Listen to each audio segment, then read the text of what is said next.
Hi guys, today we'll delve into the case of a girl who went out for a walk and vanished under mysterious circumstances. The police joined the search and quickly found several eerie clues. But, despite this, the case remained unsolved for 3 decades until investigators finally managed to crack it. Yet, even after that, the story still has some unanswered questions. Melissa Tremblay was born on March 1, 1977, in Lawrence, Massachusetts. When she was just a month old, her biological parents gave her up for adoption, and she was adopted by Jeanette and Robert Tremblay. Melissa grew up in the nearby town of Salem, New Hampshire. She was a very energetic child who loved fashion, singing, and had a passion for reading from a young age. Melissa had many friends at school and spent a lot of time at the Boys and Girls Club of America. When she was 9, her adoptive parents divorced, and her father hasn't been involved in her life since. Sometime later, her mother started dating another man named Robert, but he didn't live with them.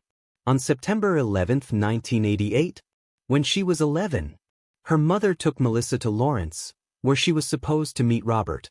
They often spent time at a local bar, and Jeanette frequently took Melissa along because she had no one to leave her with. Usually, her mom would let Melissa play outside since she got bored sitting with them. Jeanette always told her not to go far, so Melissa spent time on the nearby streets. Because her mom went to this bar quite often, Melissa made friends with other kids in the area and would occasionally play with them. That day, Melissa spent most of her time outside, checking in with her mother now and then. During one of these visits, the bartender made her some popcorn. Melissa said she'd come back for it soon and left, but she never returned to the bar. Around 4 p.m., her mother started to worry since Melissa had been gone for a while. She went outside and checked her car, but Melissa was nowhere to be found. She and Robert began searching for her, going street by street, but they couldn't find Melissa. They searched the area for several hours, and around 9 p.m., Jeanette decided to call the police. Officers immediately joined the search, but they also couldn't find any traces of her. By then, it was already dark. It made their task much more difficult, but the police continued searching for Melissa late into the night. They also considered the possibility that she might have run away, but her mother insisted that Melissa was afraid of the dark and didn't like being alone, so she would never have run off. The next day, Melissa's whereabouts were still unknown, and the search continued. This went on until about 3 p.m., when a railroad worker called the police. He had been conducting a routine inspection of an old rail yard just a few hundred yards from the bar. The yard was quite large, with up to 8 tracks in its widest section, although some of them hadn't been used in a long time. There were a lot of empty boxcars, and between 2 of them, the worker noticed something unusual. When he got closer, he realized it was a human body and immediately called the police. Detectives arrived at the scene and quickly identified the body as Melissa Tremblay. Aside from the fact that she had been reported missing since the previous morning, there was a card with her name from the Boys and Girls Club in a purse found near the body. Melissa's body was lying on tracks that were still in use, and one of her legs had been severed. The detectives believed this likely happened due to a passing train, since the section of track was still active. However, they immediately doubted that this was the cause of death. The lead detective noticed several details that contradicted this theory.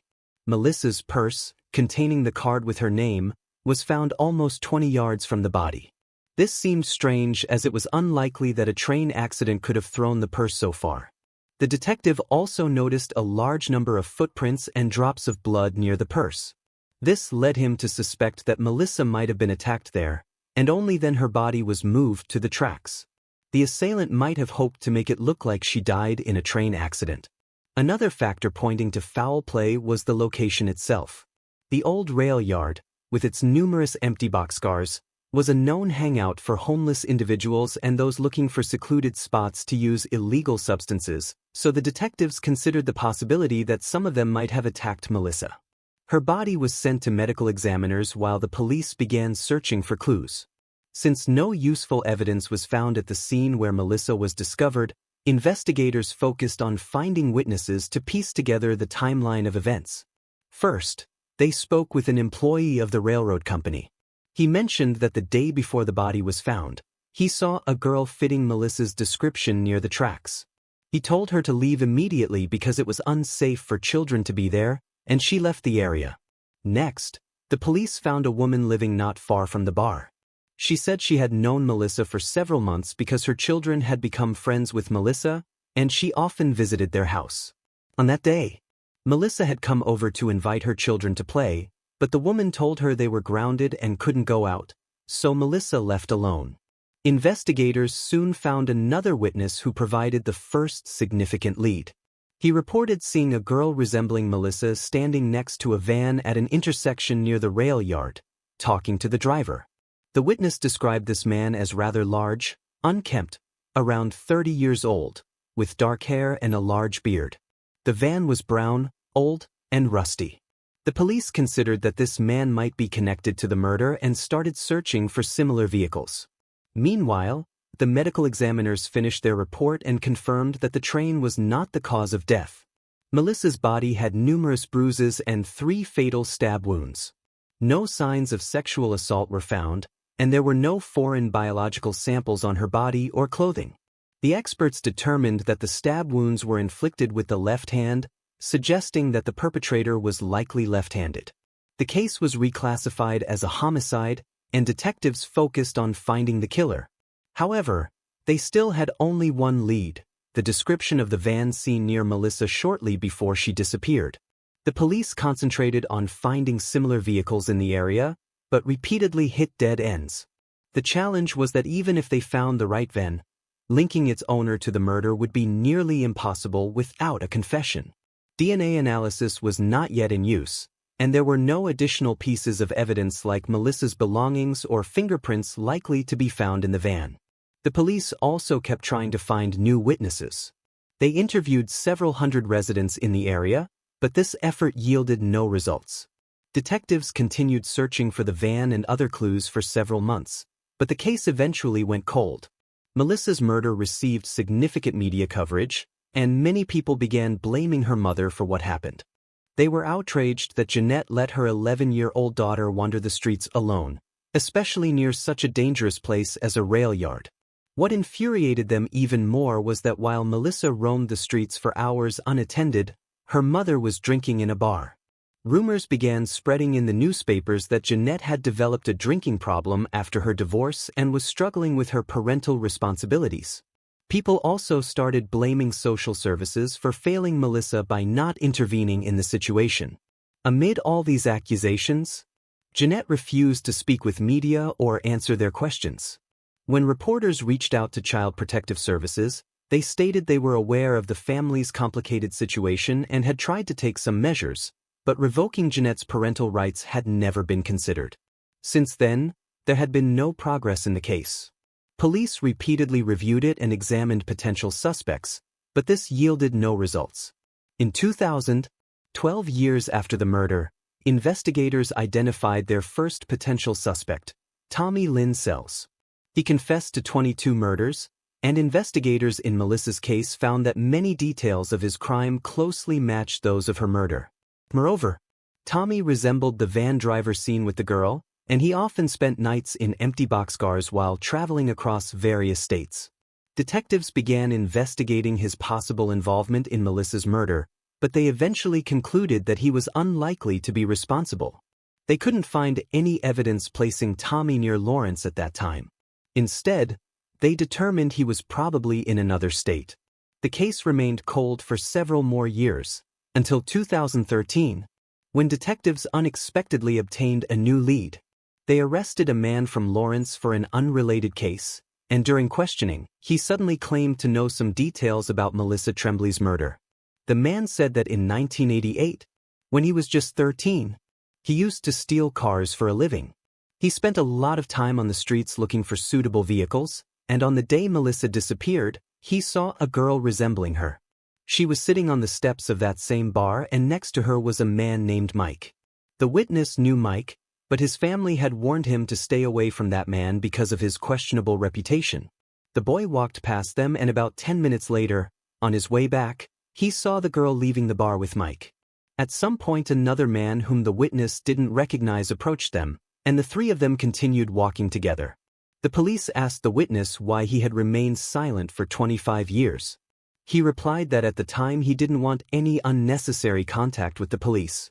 However, when he learned about Melissa's murder and realized he might have seen her, he asked his brother if he should tell someone, but he advised him to stay quiet. However, the detectives immediately found a serious contradiction in the story. According to the witness, he saw the girl on the bar steps when it was already dark outside, but Melissa was reported missing around 4 p.m. when it was still daylight. Given that all the bar patrons and staff were aware of her disappearance and her mother had been searching for her for hours, the detectives found it highly unlikely that Melissa could have been right outside the bar without being noticed.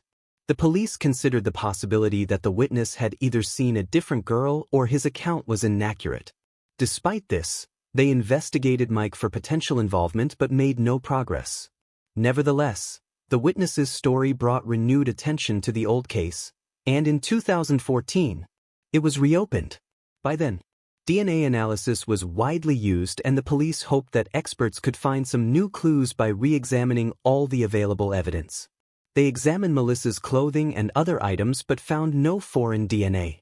However, there was something else among the evidence: samples taken from under Melissa's nails collected in case she had scratched her attacker. The experts analyzed these samples and, indeed, found traces of foreign skin, which were promptly sent to the lab. But there was a new problem. Experts were able to extract a DNA profile of an unknown male, but it was only partial. It wasn't enough to get a match in the database, but the investigators were determined not to give up. Sometime later, they reached out to a company specializing in genetic genealogy. The company analyzed the sample and began searching for potential matches in available databases. This was a challenging task because they had to work with a partial profile, which made it impossible to identify the person with absolute certainty. Nevertheless, through meticulous work, they managed to find a possible distant relative of the sample's owner in the databases. This led them to a specific family with the last name McClendon.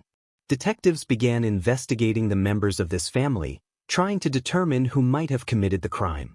This process took several years due to the primary challenge: the lack of a complete DNA profile to definitively prove the guilt of any family member.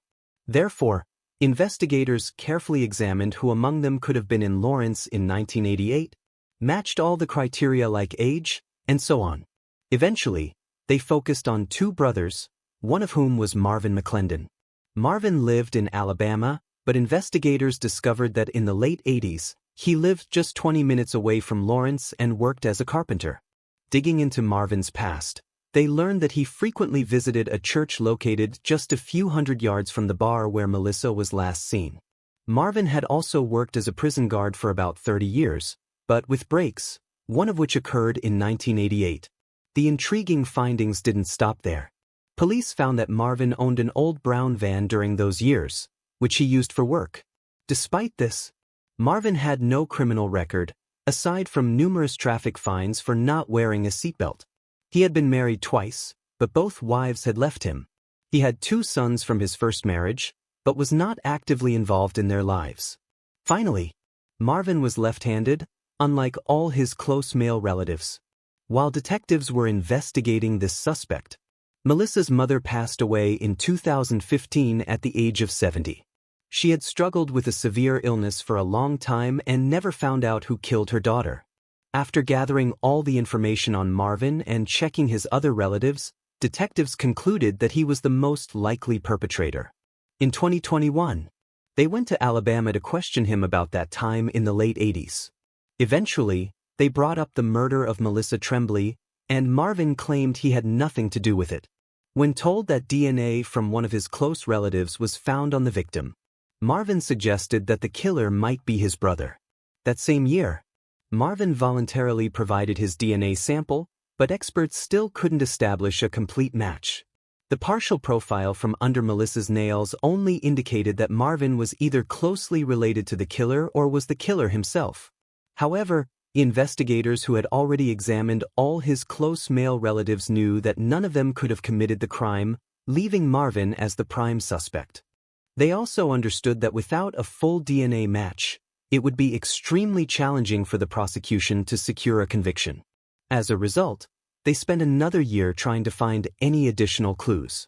Detectives also checked Mike the man whom the 13-year-old boy claimed to have seen with a girl resembling Melissa on the bar steps.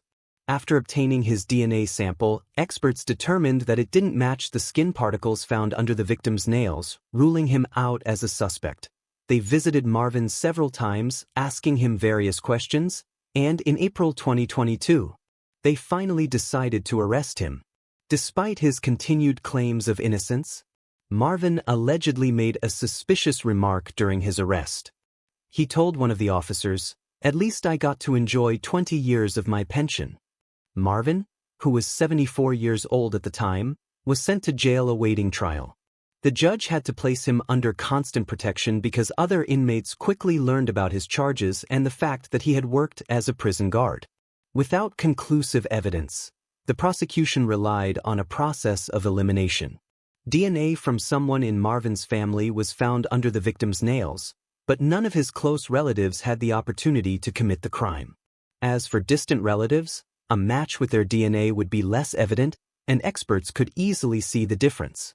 They also pointed out that in 1988, Marvin frequently visited a church on the same street as the bar, owned a similar van, and matched the description given by a witness who saw a girl near his vehicle. The trial began in December 2022. Marvin's lawyer immediately focused on the lack of a complete DNA profile of the perpetrator, claiming that without it, his client's guilt couldn't be confirmed. The defense then called two experts. One was a forensic specialist who testified that, based on crime scene photos, she couldn't confirm that the killer was indeed left-handed. The other was a genetics expert who argued that a partial DNA match with one family doesn't rule out the possibility of it belonging to distant relatives, as any person can have hundreds or thousands of them. Marvin declined to testify in his defense, and by the end of December, the jury began their deliberations. It took them almost a week, and on December 27th, they reported being unable to reach a unanimous decision. Some jurors felt that without a complete DNA profile, they couldn't definitively convict Marvin, leading the judge to declare a mistrial.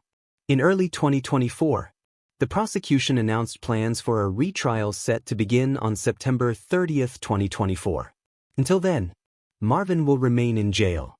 Considering that he is 76 years old now and suffering from multiple health issues, there is a possibility he might not survive until the end of the new trial. If the court fails to convict him again, Marvin could be released, leaving Melissa's murder unresolved.